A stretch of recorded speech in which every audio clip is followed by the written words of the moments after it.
I'm Declan Mercer, and if you've ever felt like the dependable one, the person who keeps everything running while no one notices, you'll understand exactly how I ended up here. Funny thing about life, sometimes the moment that changes everything looks so small, you almost miss it.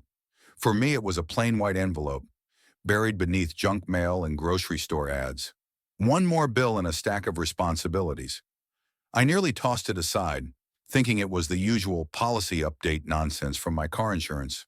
But I opened it, and in that moment I felt something shift. Not like an earthquake, sudden and violent, but the quiet crack of a foundation giving way beneath years of weight I'd never even questioned. The letter said my insurance premiums were doubling. No accidents, no claims, no tickets. Just a sudden spike in cost with no explanation. It made no sense. I remember sitting there at my small kitchen table, the overhead light humming faintly above me, staring at that number like it had betrayed me personally. Maybe that sounds dramatic, but when you've spent your life doing everything right, these things aren't just numbers. They're signs that something's wrong. You just don't know what yet. I called my parents later that night, more out of routine than suspicion. We have dinner together every Sunday, the kind where my mother insists on overcooking the roast, and my father critiques the game on TV like he's coaching. Family rhythms, predictable, safe. But when I asked casually, "Hey, did Kyle borrow my car last month?"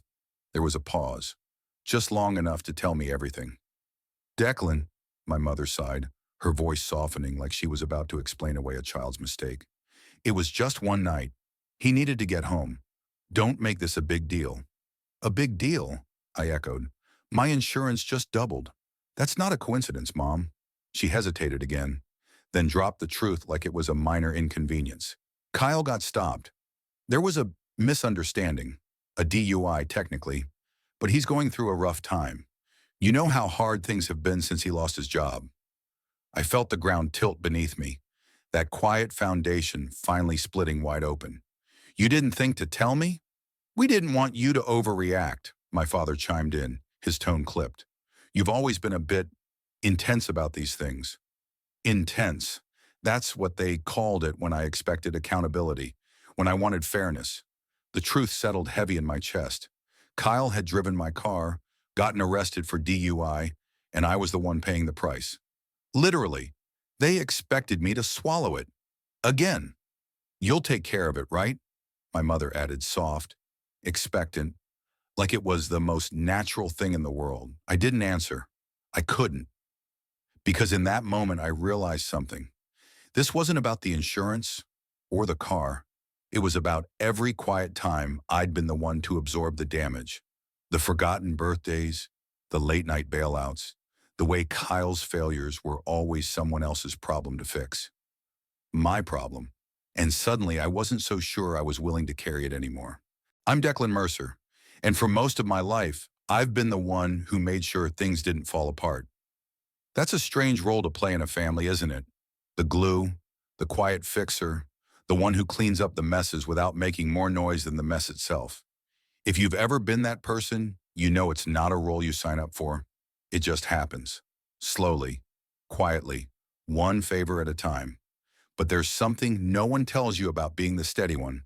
One day you look up and realize you're buried under everyone else's weight. And they don't even notice. That night, after hanging up the phone, I sat in my apartment, the walls too quiet, the clock too loud. I stared at that insurance letter, at the doubled premium, at my name printed there so neatly, so officially. I was the responsible party. Again. I thought about calling Kyle, thought about unleashing the anger burning in my chest, the words that tasted like acid on my tongue. But I didn't, because I already knew how that conversation would go. "Come on, Declan. It was one mistake. You know I've been going through it. You're my brother, aren't you?" I could hear every excuse before they left his mouth. So instead, I poured myself a drink, just one. Sat at my kitchen table and pulled out a yellow legal pad. I started writing down numbers. The cost of the insurance hike, the credit card balance I'd covered for him last spring, the loan I co-signed for our parents' roof repairs, the cash I'd handed Kyle to cover rent when he swore this was the last time. I wrote until the page blurred. until the lines twisted like they were mocking me. It wasn't the money that made me feel sick. It was the pattern, the realization that I'd been trained, groomed even, to carry burdens that weren't mine. And it had gone on so long, I didn't know where their weight ended and mine began.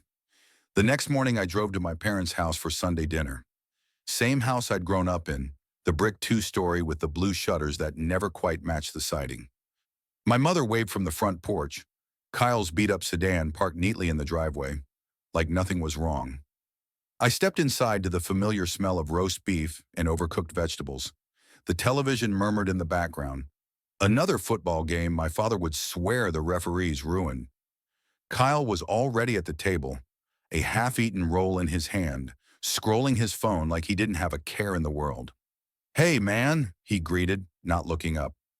I stared at him for a moment. The last time we'd talked, I was standing in a courtroom, posting bail for him at 2 in the morning. But here he was, relaxed, smirking like nothing had changed. "Kyle," I said, voice low, "we need to talk." His eyes flicked up lazily. "About what?" My mother, bustling in from the kitchen, set a bowl of mashed potatoes on the table. "Let's not start anything today, Declan," she said lightly. "We're all together. Just enjoy dinner." Enjoy dinner, like we were just another happy family. But I couldn't. Not this time. "You drove my car drunk," I said flat. "You got arrested. My insurance doubled because of it." Kyle's jaw tightened just enough to notice. "It's not that big a deal." I laughed, but it came out hard, bitter. "You've said that before. You said it about the credit card, about the rent, about every time you've screwed up and expected someone else to catch you." My father cleared his throat, reaching for the carving knife. "Declan, don't ruin dinner over a few dollars."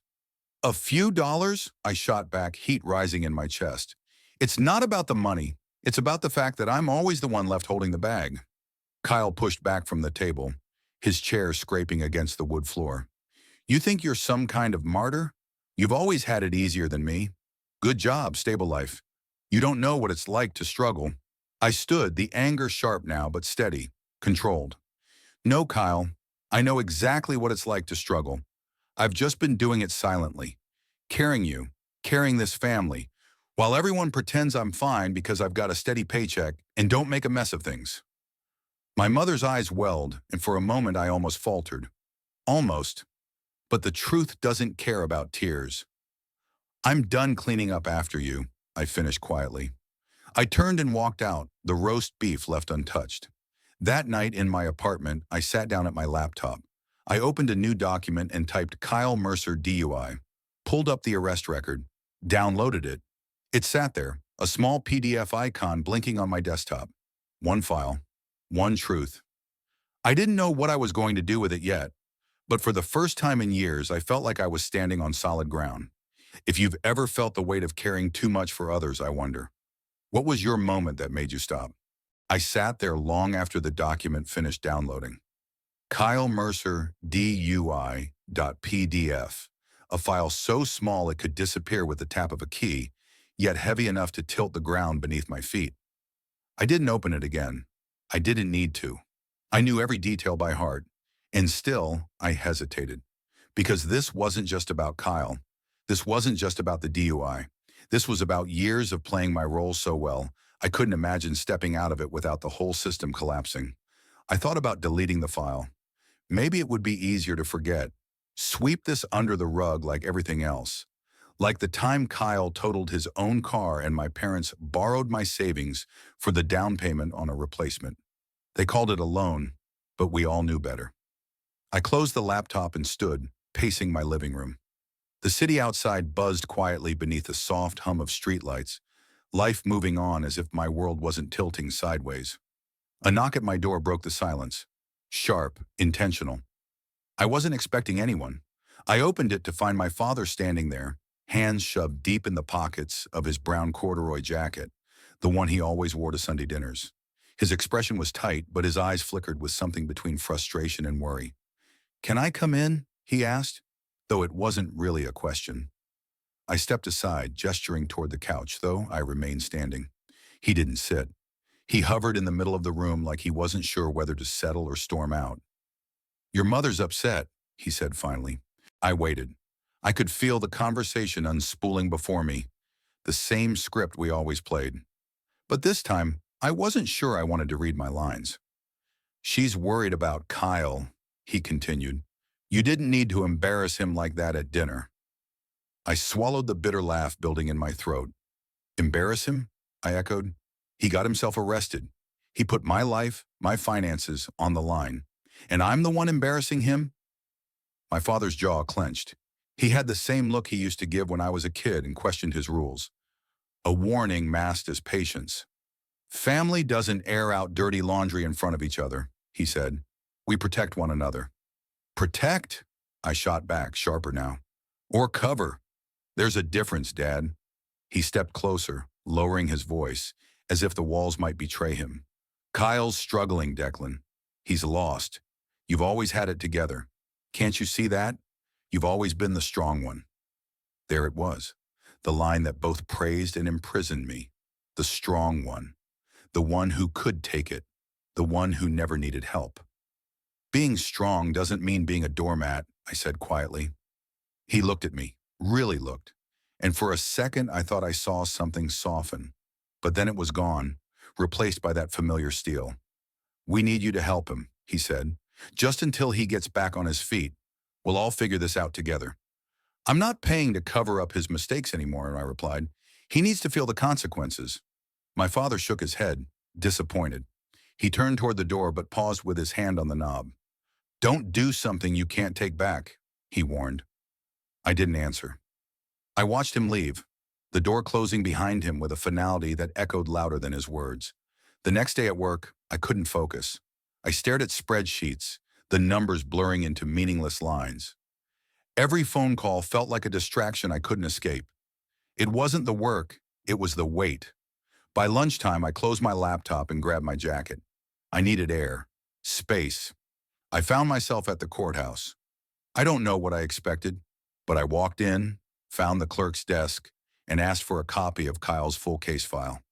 They handed it over like it was nothing, just another set of papers in a sea of broken stories. Back home, I read every word. Arrest at 2:13 a.m., blood alcohol content 0.12, failed field sobriety test. Prior incident, 1 misdemeanor for disorderly conduct, sealed by the court. I leaned back, the paper crinkling in my hands. Kyle wasn't just struggling, he was a pattern, and we'd all been playing along. That evening, Kyle called me. "Hey man, Dad said you're being dramatic. Can we talk?" I held the phone to my ear for a long second, weighing my words. "You know why my insurance doubled, right? It was one mistake." There it was again.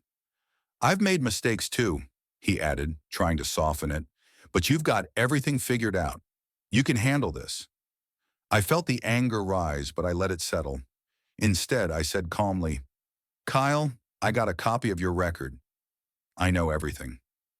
The line went quiet. "You didn't have to do that."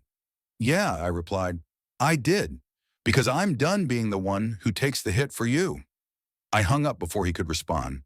For the first time in a long time, I felt lighter. But I also knew this was just the beginning. Have you ever reached that point where enough was enough?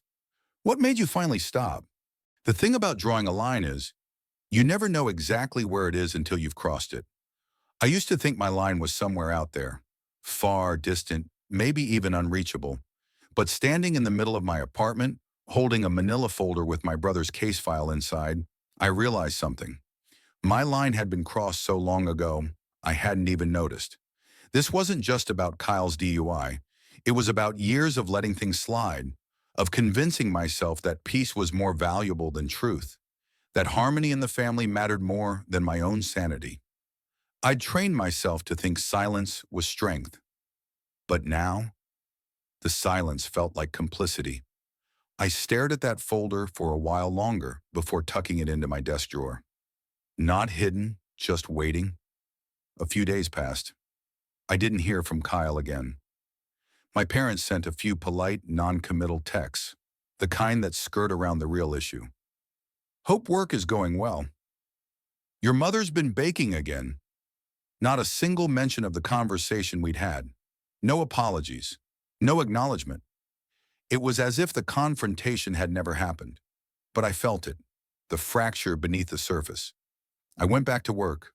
I focused on my projects, tried to let the rhythm of code and deadlines anchor me. Yet every time my inbox chimed, a part of me flinched, waiting for the next family obligation to drop like a grenade. It wasn't peace, it was waiting for the other shoe to drop. And it did. One Friday evening, as I packed up for the weekend, my phone buzzed. It was my mother. I hesitated, thumb hovering over the screen. I answered. "Declan, sweetheart," she began, her voice too bright, too rehearsed.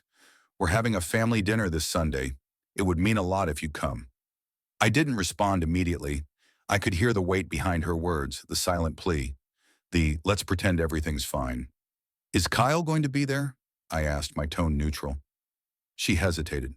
"Of course. He's family." I almost laughed at the simplicity of it. Family. As if that single word excused everything. "I'll think about it," I replied, then ended the call before the conversation could twist into guilt. Sunday came faster than I expected. I spent the morning pacing my apartment, wrestling with the decision. Part of me wanted to avoid the whole thing, to let them sit in their denial without me. But something else, the part that refused to be silent anymore, told me I needed to show up. Not for them, for me. I arrived late on purpose. When I walked in, the usual smells of roast chicken and baked potatoes filled the air, the kind of comfort food that made everything feel normal, even when it wasn't. Kyle was there, leaning back in his chair, smirking like the confrontation hadn't touched him. My father sat at the head of the table, stone-faced, while my mother fussed over the food, avoiding eye contact. I took my seat, feeling the tension settle around me like a second skin. "Glad you could make it," my father said, though there was no warmth in his voice. I nodded but didn't smile. Dinner began with the usual small talk, work, the weather, the neighbor's new roof. But I didn't say much. I let them fill the space with their forced normalcy. And then my mother set down her fork, cleared her throat. "Kyle's been applying for jobs again," she said, her tone light but deliberate. "We're hoping he hears back soon." I met Kyle's gaze. He held it, daring me to say something. "That's great," I replied flatly, though I imagined the DUI might complicate things. The room stilled. "Declan," my mother whispered, as if the word itself might shatter the fragile peace. "Let's not—" "No," I cut her off, calm but firm. "We need to talk about it." My father slammed his palm against the table. Not hard, but enough to make the silverware rattle. "This is not the time," he barked. I leaned in, meeting his glare. "When is the time, Dad? Because every time I bring it up, I'm told to keep quiet, to protect the family, to protect Kyle." "But who protects me?" Kyle scoffed, leaning back further. "You're playing the victim now? Come on, Declan. You've always had it easy." I felt the heat rise, but I kept my voice steady. "I've always been responsible. There's a difference." I pulled out the manila folder from my jacket, placed it on the table between us. "This is your DUI record," I said, looking at Kyle. "I've been sitting on it, deciding what to do." My mother's hand flew to her mouth. My father's face darkened. "You wouldn't," Kyle said, though the shake in his voice betrayed him. I leaned back, crossing my arms. "I haven't yet." I let the words hang, waited, because that was the truth. I wasn't here to threaten. I was here to make them see the line they'd all crossed. "You need to own this, Kyle. Not bury it. Not let someone else clean it up. You. Or this follows you forever." The room fell into silence, thick and suffocating. For the first time, Kyle's eyes dropped. He didn't have a comeback. My father sat rigid, hands clenched. My mother, tears welling, but no words. I stood. "I'm not cleaning up after you anymore," I said, voice even. I left the folder on the table. "When's the last time you drew a line that couldn't be crossed? Sometimes it takes everything just to hold it." I didn't expect the fallout to be immediate. Families like mine don't erupt. They simmer, letting tension settle into the bones, soft enough to pretend nothing's wrong, but sharp enough to ache in every quiet moment. The folder I left behind at Sunday dinner stayed exactly where I placed it. No one touched it. No one acknowledged it. But it was there, sitting between us like a truth too heavy to move. By Monday morning, the silence cracked. My mother called first, her voice soft, measured, like she was balancing on a wire stretched too thin. "Declan, honey, we need to talk." I leaned back in my desk chair, the office humming around me. I glanced at the clock. Barely 9. "I'm at work," I replied, keeping my tone neutral. She sighed, the kind of sigh that wasn't really about me. "Can we meet for coffee later?" "Just you and me." I hesitated, not because I didn't know what she wanted, but because I did. "Sure," I said, though I already felt the walls of that conversation closing in. We met at a small cafe near her church, the kind of place with too many plants and not enough space between tables. She ordered tea. I got black coffee. The pleasantries didn't last long. "Declan, I know you're upset," she began, stirring her tea, though she hadn't added sugar. I waited. "But you putting Kyle's record on the table like that? It wasn't fair." I set my cup down harder than I meant to. "Fair?" I echoed. "What about what's fair to me? To the fact that I've been paying the price for his mistakes for years?" She flinched but recovered quickly. "He's your brother. He's family." There it was again. That word. Family. A word they wielded like a shield. I leaned in, lowering my voice. "Family doesn't mean enabling him to wreck his life, and mine, without consequence." She bit her lip, her hands tightening around the cup. "You don't understand what it's like for him." That's when I felt something inside me snap.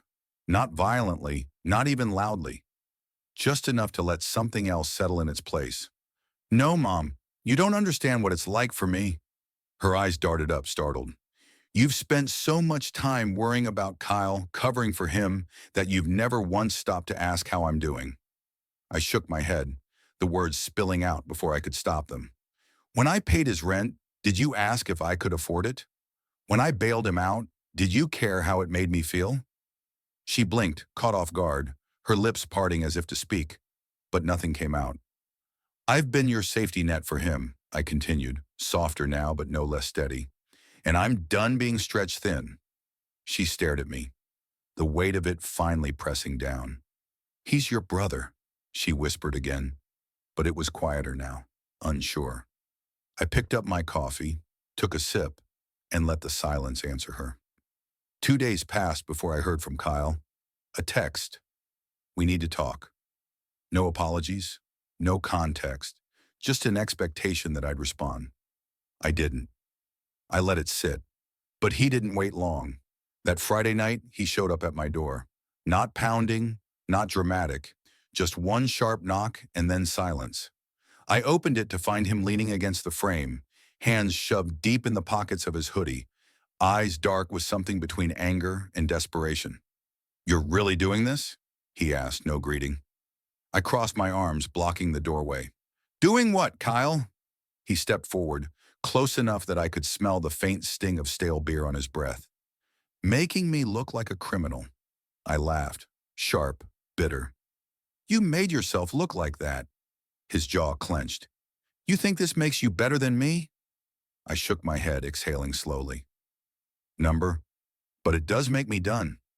He scoffed, shaking his head like he couldn't believe it. "You've always had everything. The job, the apartment, the respect. And I earned it," I shot back, "while you coasted on the fact that Mom and Dad would always bail you out." He pushed past me into the apartment, pacing the small living room like a caged animal. "You don't get it, Declan. I've been drowning out here." I turned toward him, arms still crossed. "And whose fault is that?" He stopped, the question hanging between us. For the first time I saw it, the crack in his armor, the way his shoulders slumped, the way his jaw twitched, his bravado slipping just enough. "I'm not trying to ruin your life," he said quietly. "But you are," I replied, softer now. "Every time you ask me to carry your weight, you're asking me to sink with you." Silence. He dropped onto the couch, head in his hands. "What do you want from me?" he asked, voice muffled. I sat across from him, leaning forward. "I want you to take responsibility." He looked up, eyes rimmed red, but not from tears. Not yet. "I'm scared, Declan." That was the first honest thing he'd said in a long time. "Good," I replied. "You should be. But that doesn't mean I have to save you." I stood, letting the weight of those words settle between us. He stayed seated, staring at the floor. And for the first time in years, I felt like I wasn't the one trapped. Ever wonder how much weight you've been carrying for others without realizing it? Sometimes the hardest part is setting it down. The thing about holding the line is that you think once you draw it, everything else will settle. But it doesn't. Drawing that line is only the beginning. It stirs up everything you've been trying to avoid. The fallout started small. A missed call from my mother, no voicemail, then another, and another. I didn't answer. I knew what she wanted to say, that this had gone too far, that Kyle was fragile, that I was the one tearing the family apart. It was never the person making the mess that broke things. It was always the one who dared to speak about it. By the end of that week, my phone buzzed with a name I didn't expect. Kyle's old friend, Mason. We hadn't spoken in years, not since Mason got married and pulled away from the late-night chaos Kyle always seemed to orbit. I debated letting it ring out, but curiosity got the better of me. Mason, I answered, my voice cautious. He cleared his throat on the other end, a little awkward. Declan, hey, look, I know it's been a while. I heard about Kyle, about the DU. I leaned back in my chair, staring out the window at the steady pulse of the city. Word was getting out. Yeah, I said simply. Mason hesitated, then spoke more quietly. I know you've always been the one keeping things together for him, but there's something you should know. Kyle's been telling people you're the one holding him back, that you're threatening him. I felt my jaw tighten. Threatening? That you're trying to ruin his chances at getting a job, that you're holding his record over his head so he can't move on. I closed my eyes, exhaling through my nose. Of course, Kyle wouldn't take responsibility, not really. It was easier to paint me as the villain than face what he'd done. Mason sighed. I didn't want to believe it, but he's been saying it around town. Some folks might be listening. There it was, the twist I hadn't seen coming. Kyle wasn't just avoiding accountability, he was flipping the narrative. Thanks for telling me, Mason, I said, the words tight. I appreciate it. But after I hung up, I felt that familiar weight settle back in. Because in towns like ours, reputation is everything. I'd spent years building mine, solid, dependable, trustworthy, and now Kyle's version of the story was starting to spread like oil on water, slick and hard to contain. The next morning, I walked into work and felt it before I saw it. The subtle shift in how people greeted me. Not colder, just less certain. Like I'd been recast in a play I didn't audition for. By lunch, my manager pulled me aside. Hey, Declan, she said, trying for casual. Everything good at home? I offered her a practiced smile. Yeah, why? She hesitated, glanced away, then back. I've heard some things about your brother, about you two having some legal issues. I laughed lightly, the sound hollow even to my own ears. You know how families are, I deflected. A lot of noise, not much else. But I could see it, the flicker of doubt in her eyes. Once a story starts to circulate, it never really stops. I went home that night, feeling like the ground under me was shifting again, and for the first time, I wondered if holding my ground was worth it. But then I opened my email, and there it was, a message from a recruiter at one of the firms Kyle had applied to. Subject, inquiry regarding Kyle Mercer. I clicked it open, heart pounding. Mr. Mercer, we are conducting a standard background check regarding Kyle Mercer's recent application. Given your familial connection, we would appreciate any insight into his character and recent conduct as part of our due diligence. I sat back, staring at the screen. They were asking me. I could say nothing. Let Kyle sink or swim. But the fact that they reached out told me Kyle had listed me as a reference, as if our confrontation had never happened, as if he still assumed I'd cover for him. And for a brief moment, I almost did. Almost. But then I thought of every time I'd held my tongue, every time I'd absorbed the blame, every time I'd watched Kyle spin his stories while I stood silently in the background. I typed a simple, honest reply. I would recommend conducting a full background check, including all legal records from the past year. I trust your team will make the best decision with the full facts. I hit send before I could second-guess myself. 2 days later, Kyle called. The kind of call you know is coming, but never feels quite real when it does. I answered. You ruined this for me, he shouted, skipping the greetings, his voice ragged. You couldn't let it go, could you? I closed my eyes, letting the storm pass. You listed me as a reference, I said calmly. What did you expect? His breathing was sharp, uneven. I thought you'd have my back. Kyle, I've had your back for years, but I'm not going to lie for you. He cursed loud enough I had to pull the phone away from my ear. You're pathetic, he spat. Always acting like you're better than me. You're just bitter because you've got no one. No family, no one to lean on. I let that sit for a moment, then answered quietly. You're right, Kyle. I've got no one, because I've stopped letting people use me as a crutch. There was silence on the other end, just the faint sound of his breathing. I hope you figure it out someday, I added, but I'm done carrying you. I hung up, and for the first time I realized that letting go isn't always loud. Sometimes it's just a soft click at the end of a call. Has anyone ever flipped the story on you? It's strange how easily truth can get twisted. The strange thing about standing your ground is realizing how few people expect you to hold it. They're so used to you bending that when you don't, it feels like betrayal. The rumors about me didn't die down. They settled into whispers at work, quiet enough that no one said them to my face, but loud enough I could hear them between the lines. Kyle's story had spread.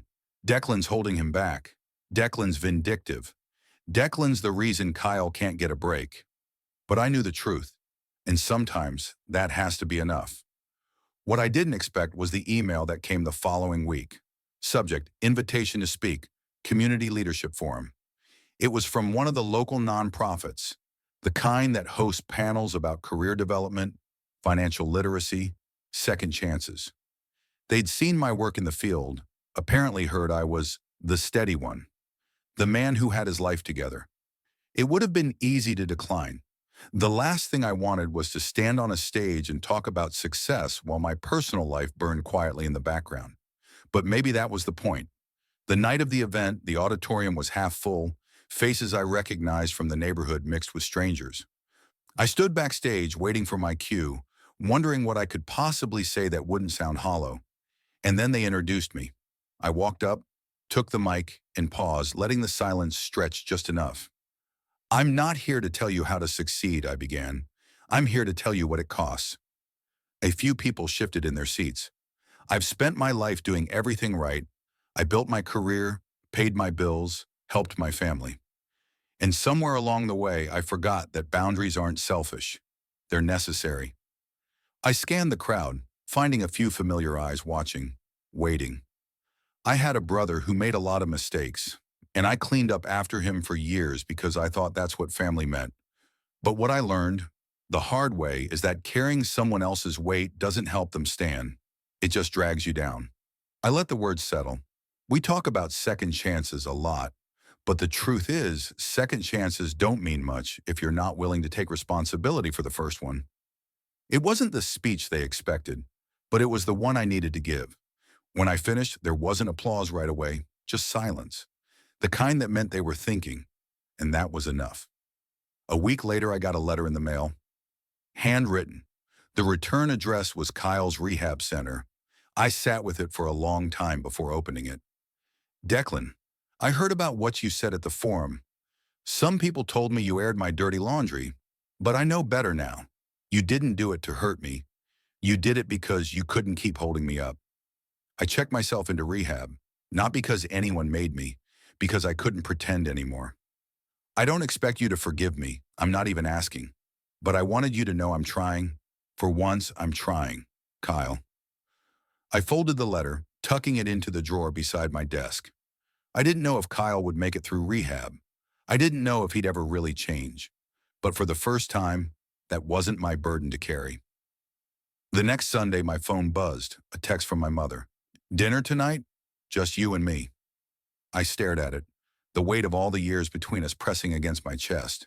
I typed back, not tonight, but soon, because I wasn't ready yet, but I wasn't angry either. I was just healing. And healing takes time. Sometimes the bravest thing isn't walking away. It's standing still long enough to let yourself heal. I've learned something through all of this. Setting boundaries doesn't mean you're walking away from people. It means you're finally showing up for yourself. For so long, I thought carrying everyone else's weight was love, was duty, was family. But the truth is, Love without accountability isn't love at all. It's just enabling. If this story resonates with you, I'd love to know. Have you ever had to draw a line with someone you care about? What did that feel like for you? Or maybe you've been on the other side, realizing you've leaned too hard on someone else. Share your thoughts in the comments. Let me know where you're watching from. And hey, if this video touched something in you, or even challenged you, I invite you to subscribe and join me for more stories like this. And if you didn't like it, tell me why. I'm here for real conversations. Let's keep connecting. Let's keep growing.